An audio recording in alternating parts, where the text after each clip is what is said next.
Pinalutang ni Senate President Tito Soto ang pag-amyenda sa saligang batas. Yan ay para maitamaan niya ang panghihimasok ng Korte Suprema sa kapangyarihan ng Kongreso. Nang desisyon na nito ang impeachment complaint laban kay Vice President Sara Duterte. Nakatutok si Sandra Aguinaldo. Pinal na ang desisyon ng Korte Suprema pero para kay Senate President Tito Soto, hindi pa tapos ang usapin tungkol sa pagdedeklara ng Supreme Court na unconstitutional ang Articles of Impeachment laban kay Vice President Sara Duterte. Aniya, kakausapin niya ang liderato ng House of Representatives kung ano pa ang maaring gawin sa aniyay pagkakamali sa desisyon ng Korte Suprema na nagpahirap umano sa proseso ng impeachment. Pinalutang din ni Soto ang usapin ng pag-amyenda ng saligang batas para raw maiwasto ang ginawaan niyang panghihimasok ng kataas-taasang hukuman sa kapangyarihan ng Kongreso. Palitan na natin konstitusyon. Baguhin na natin. Pagka ganyan, pagkatapos, marahil yung Constituent Assembly makakagalaw dyan para or maghihintay tayo decades. Bakit? Kailangan ma-retire na muna itong mga Supreme Court Justices na to. Sa desisyon na inilabas kahapon, may mga nilinaw ang Supreme Court. Una, ang unang 3 impeachment complaints laban kay Vice President Duterte ay hindi raw inilagay sa order of business ng Kamara sa loob ng nakatakdang 10 session days dahil ang dapat daw sundin sa pagbibilang ng araw ay simpleng calendar days o literal na bawat araw na nakasesyon ng Kongreso. Ang sinunod kasing bilang ng Kamara sa isang session day mula sa pagbubukas ng sesyon hanggang sa i-adjourn ito. Pangalawa, maituturing ng initiated ang isang impeachment complaint kaya aandar na ang 1-year ban sa paghahain ng iba pang impeachment complaint laban sa opisyal kapag inirefer na ito sa Committee on Justice. Kung hindi inilagay sa order of business sa loob ng 10 session days o pagkatapos ito ay hindi inirefer sa House Committee on Justice sa loob ng 3 araw o kung hindi ito inaksyonan ng Kamara bago mag-adjourn sine die.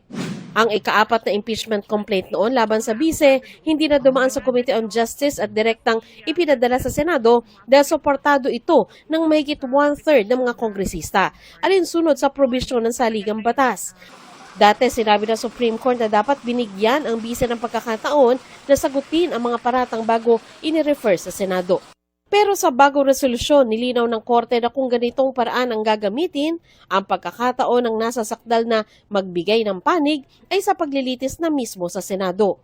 Sa desisyon pang isinulat ni Senior Associate Justice Marvic Leonen, sinabi niyang hindi dapat maabuso ang impeachment para mapanatili ang kapangyarihan ng kasakiman sa pamamagitan ng panghiya ng mga nasa matataas na posisyon para mapigilan silang gawin ang kanilang sinumpaang tungkulin.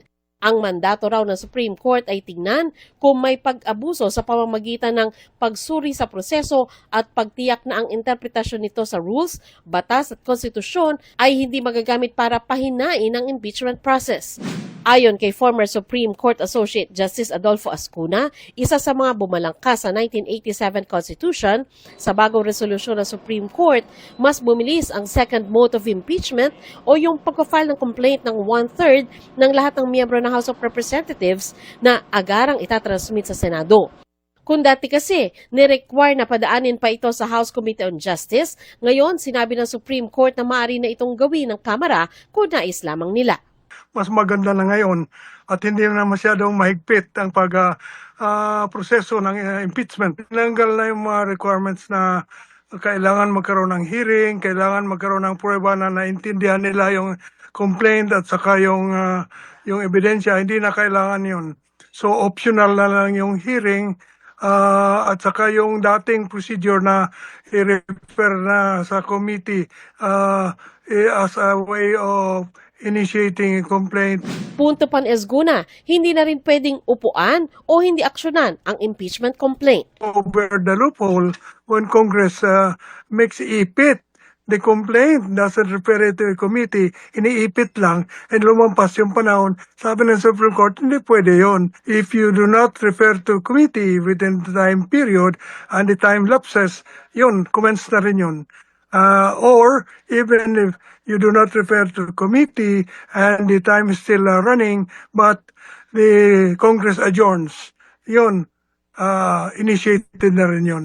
Panukala ni Azcuna, may magagawa pa ang Kongreso sa pamamagitan ng pagpapasa ng rules na naaayon sa posisyon nito. Palagay ko, pwede nilang baguhin yung mga sinabi ng Supreme Court as long as it's consistent with the Constitution.